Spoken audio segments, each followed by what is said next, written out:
we have individual tenancy acts for each state across the country. So as a landlord, the legislation, the laws there to protect or I guess legislate the tenant to landlord relationship is different per state. It is governed on a state by state level. Which states potentially have laws that are more favourable for us as a landlord? Okay, and this is changing very regularly. It's changing always. You know, it's our job to know this state by state and in a lot of detail. But in giving this answer, I do have to keep things relatively broad, and it's potentially not up to date as of right now. I know Queensland, there's been quite a lot of media attention recently about changes to this type of legislation in Queensland to more favourably protect the tenant.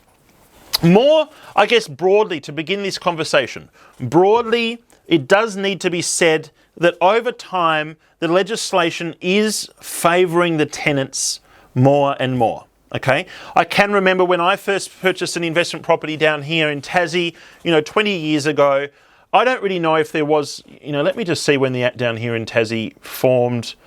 So the Tasmanian Residential Tenancy Act was in 1997, but I can remember, broadly, it really didn't have many teeth. And then I can remember maybe about 15 years ago, they brought in legislation or an amendment to that act that required you even to have a heater, right?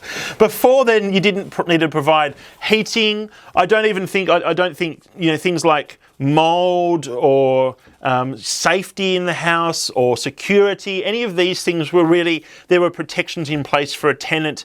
I don't know when the exact amendments came in. So the Tenancy Act in Tasmania was dated 1997, but they are always amending and changing. And I guess at a really high level in the last few years, there have been very strong provisions brought in place to limit the amount you can increase rents. Okay, we are in the business of property investment, right? I have to, whether you like it or you're not, or you don't, we do own property investments to generate a return on our investment. I feel we also have, providing an ethical or a moral benefit of accessible housing when the governments are not doing a very good job of it, quite broadly. They're decades behind even in providing social or affordable housing. And landlords do provide a way to own a property as a tenant for a shorter period of time. They have occupancy rights the same as an owner for the period of a lease, okay? And so for people who are getting a leg up, finding their feet once again or for the first time, owning an investment property does provide them a gateway into living in a house, right? So I do feel that we definitely provide social good. And these arguments that too many property investors take, supply away from owner-occupiers wanting to own their own dwellings. But in reality, a lot of people don't have the money to do so. They don't have a deposit saved up. They need a leg up for a few years to save that deposit. And I think rents are dictated by supply and demand, okay?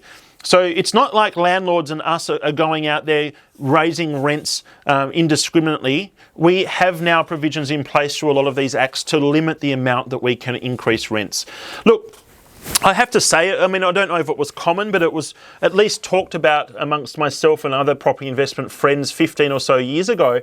There were no protections for increasing rents, okay? And, it was a strategy that we used in moving tenants to month-to-month leases. And then, based on market dynamics, based on vacancy rates and things in the area, you at least had the option as a landlord to increase rents every single month. And there were no provisions about whether it was in line with market rents. You could increase your rent from $200 to $500 within 1 week if you wanted to. And obviously the tenant wouldn't be able to afford it potentially and move out, but you're able to really increase and index rents every single month if you saw the need. So, obviously, a lot of legislation more recently has put restrictions in that price gouging ability, and I guess restrictions in tenants, landlords only being able to increase rents at the end of a fixed rate period. So with that in mind, what I might just do is I might just summarise some of our notes here as a company around maybe some of the larger the bigger ticket items, I guess, or the themes or the intentions of each of the different states in the last couple of years. And then we might be able to summarise which ones are potentially the most, I guess, landlord friendly. Okay. And then I might also just, it wasn't asked in the question, just maybe summarise, does that make any difference? Is this what we should be looking at? Because I don't know if it is or if it isn't. So New South Wales, Act was 2010. Okay, there are provisions here for fixed term or periodic leases. Okay, so you can have a 6 or 12-month lease and then it maybe revert into a month by month. And I think that's an important definition. You are able to increase the rent. There definitely is very stringent bond requirements, and dispute resolution processes are very evolved in New South Wales. There have been some significant reforms in the last few years around protections of tenants in areas such as termination notices and minimum standards for rental property. So this was another geography where up until recently you didn't have these provisions for minimum standards, maintenance, heaters, functioning of these properties. So it's crazy. And I think there has been some recent amendments around ability to have pets and dogs in premises as well in New South Wales. Correct me on that one if it's not the case. Victoria, 1997, they have recently also rolled out improvements to tenants' rights, longer notice periods, rent increase limits, okay, minimum standards for rental properties. Queensland, 2008 was the relevant act. Now, these guys are going through a much publicised change to legislation at the moment. So I'm not speaking for if that's been approved, the content of it, what's been going on. But that was around limiting rental increases and very, very strict increases to the rental increases in that jurisdiction, but not really much more teeth than other jurisdictions. So a lot of the talk around Queensland and people are going to be selling up properties, etc., it really is only moving Queensland into line with a number of other states. Okay, so nothing really that new from my understanding. But the changes there, or the reforms of later around longer notice periods, once again, increased protection against retaliatory evictions, which is an interesting one there in Queensland. WA, now a really old act, 1987 over in WA. It's interesting because I usually call WA the Wild West because it's usually very lax on legislation around housing, building standards, etc. WA, though, have had recent reforms around tenant rights, limiting rent increases once again during fixed-term leases, and introducing minimum standards for rental properties, which is, I think, a very good thing for all involved.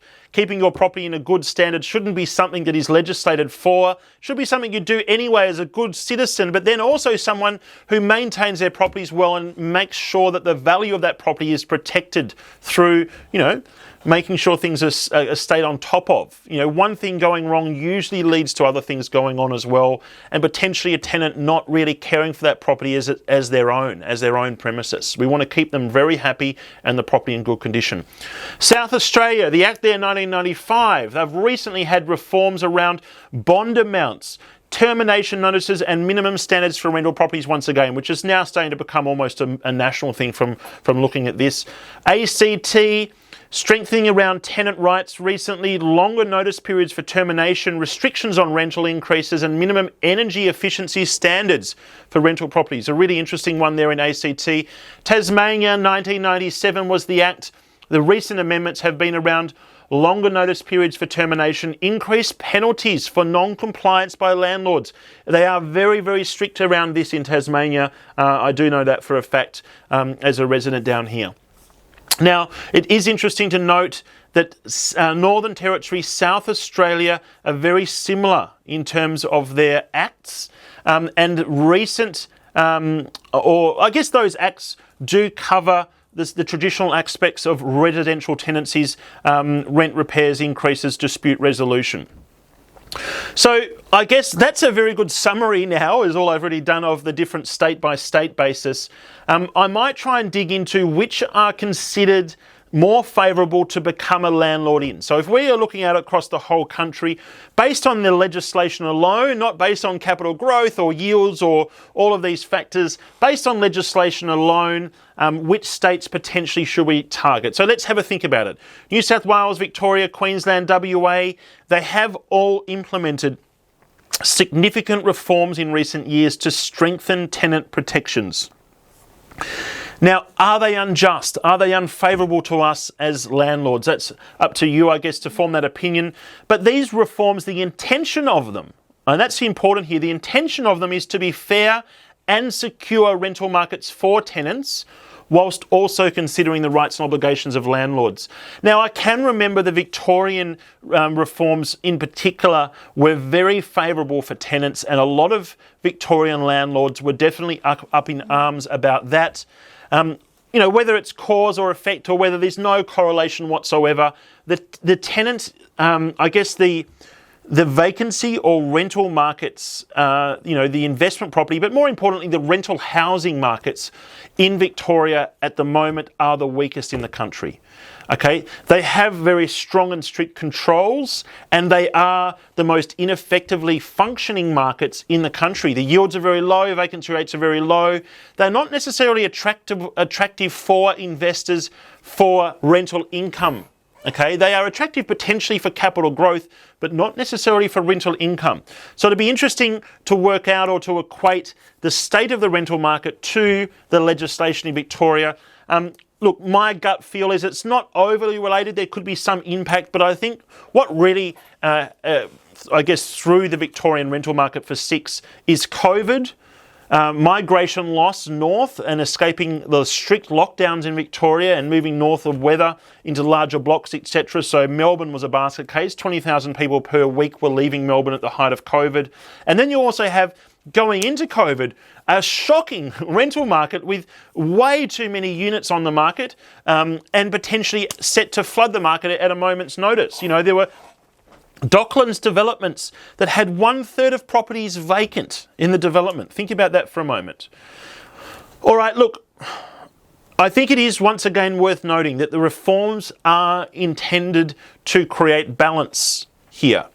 Queensland, I think, is a bit of a knee-jerk reaction to rents going through the roof, but that is really caused by a lack of housing and the Queensland building industry in an absolute shambles. All right, so I don't really think that's going to impact the level of investment demand in Queensland.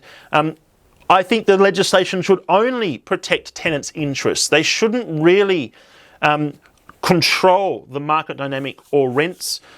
Look, overall, South Australia, Northern Territory, they seem to be probably the most toothless acts, and then even potentially WA as well. Then I would probably, and this is just my own opinion, then I would probably put New South Wales and Queensland in together, and then probably Victoria as last in terms of legislation and recent reforms. So hopefully that answers your question, a really good one. And this is always changing. It's not legal advice. That's just my opinion. All that information, please go and check it yourself and double check things because, we need to understand this probably more intimately if you are buying a property in any of these states.